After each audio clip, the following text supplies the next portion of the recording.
بسم اللہ الرحمن الرحیم۔ اسلام آباد کی عوام کو میں مبارک دیتا ہوں۔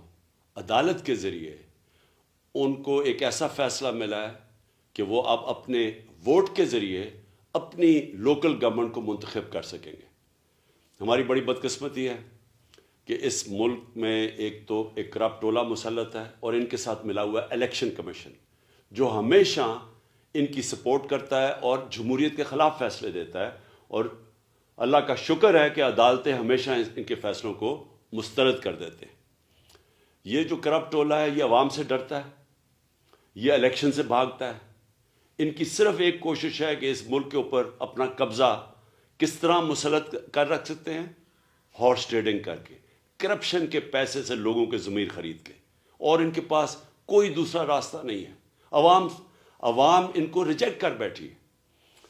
میں اسلام آباد کے لوگوں کو خاص طور پہ آج تاکید کرتا ہوں کہ آپ نے بھرپور طریقے سے کل کے الیکشن میں شرکت کرنی ہے، اور مجھے امید ہے انشاءاللہ کہ آپ اس کرپٹ ٹولے کو شکست دیں گے۔